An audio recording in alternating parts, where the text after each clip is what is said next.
अपने समाज में सेवाएं दी हैं, तो मैं चाहती हूँ कि आपके जैसी प्रखर प्रतिभाशाली और नेतृत्व करने वाली महिला यदि चुनाव या राजनीति में उतर आए तो कैसा होगा। वो जरा अपनी सेवाओं का भी मुझे बताओ कि कौन कौन सी जगह आपने सेवाएं दी हैं। और वैसे तो मैंने तारीफ सुनी है, पर मैं आज आपसे मिली हूँ तो मैं आपके मुँह से सुनना चाहूँगी। जी बहुत बहुत धन्यवाद। और मुझे अवसर प्रदान किया कि आप मेरी सेवाओं के जिज्ञासु हैं। तो मैं बताना चाहूँगी कि मैं बचपन से ही, हमारा जो परिवार था वो संघ परिवार था। दिल्ली में मेरा पियर है। तो मेरे पिताजी शाखा जाते थे, मेरे भाई शाखा जाते थे, दोनों भाई और मैं। हम दोनों भाई और मैं छोटे थे तो मेरे पिताजी शाखा में ले जाते थे, वहाँ हम खेलते थे। वहाँ से हमारा नींव मजबूत होता गया। उनके साथ में देखते देखते धीरे धीरे हम बड़े हुए 12-13 साल के, तो पिताजी ने शिविरों में ले जाना शुरू किया, शाखाओं में। फिर वहाँ से आके हमने शाखाएँ चलानी शुरू करी लड़कियों की।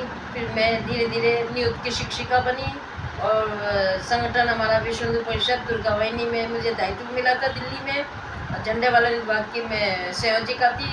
धीरे धीरे शाखाएँ चलाती रही। फिर हमें दिल्ली प्रांत का मुझे संयोजिका दी। फिर धीरे धीरे विश्व हिंदू परिषद ने देखा ये कर्मठ कार्यकर्ता है, तो इन्होंने मुझे पूर्णकालिक कार्यकर्ता बना दिया।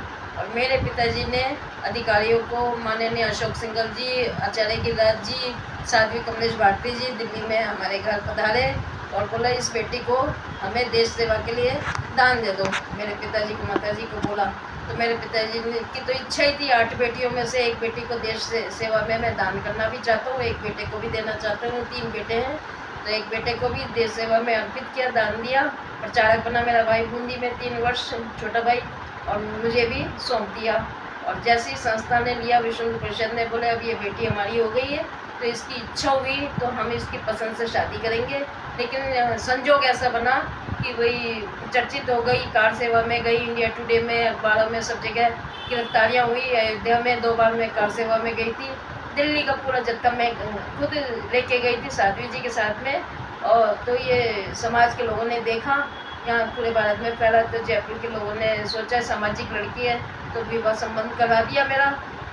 फिर भी पिताजी बोले कोई बात नहीं बेटा, मेरी इज्जत रखना, ससुराल में भी तुम बैठना मत, जो भी तुम्हारे अंदर अच्छे गुण हैं उन गुणों को बाहर निकालना, बांटना, और अपने अच्छे कर्मों की पहचान, अपने नाम की छाप अपने घर के आसपास में ज़रूर रखना, और मेरी इज्जत रखना समाज में भी और बिरादरी में भी। ये मेरे पिताजी की प्रेरणा से ही मैं आज भी ये करती जा रही हूँ। वर्तमान में भी मैं राष्ट्रीय सेविका समिति की पदाधिकारी हूँ।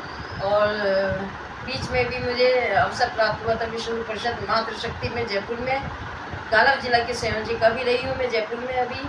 और बीच में मुझे किशनपुर मंडल के उपाध्यक्ष भी बनाया था भाजपा में, क्योंकि सभी मेरे को अपनी तरफ लेना चाहते हैं। लेकिन दुर्भाग्य मेरा ये है कि पार्टी की जो आज तक मुझे टिकट नहीं दिया, और मेरी इच्छा है कि मुझे कुछ शक्ति प्राप्त हुआ है टिकट के माध्यम से, तो मैं देश की सेवा में बहुत कुछ करना चाहती हूँ।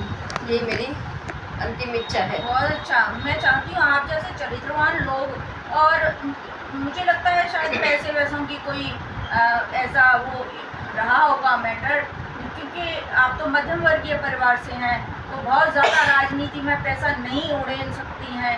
तो यदि आपके जैसे निखरे हुए व्यक्तित्व को टिकट मिल जाती है तो जन सामान्य की कितनी सेवा हो सकती है। मुझे लगता है राजनीति में जो उच्चाधिकारी हैं उनको इस विषय पर सोचना चाहिए कि जो सक्षम है उसको यदि टिकट देते हैं तो और अच्छी सेवाएं हो सकती हैं। मेरा यही उन सबसे कहना है कि इन विषयों पर विचार किया जाए कि कोई महिला इतनी सशक्त है, इतना धरातल से जुड़ी हुई है, तो ऐसी महिला को आप आगे लेके आएँ जिससे कि वो सत्य में समाज की असल सेवा कर सके। धन्यवाद राजबाला जी, आपका बहुत बहुत धन्यवाद। और मैं चाहूँगी कि आपका आगे राजनीति में भी पदार्पण हो, और हो सकता है आगे हो जाए तो अब फिर मुझे याद करना कि हमने ईश्वर से विनती करी थी कि आप जैसी मजी हुई निखर कार्यकर्ता समाज में भी अव्वल आए और राजनीति में भी अव्वल रूप से अपना कार्यभार संभालें। नमस्कार। जय श्री राम।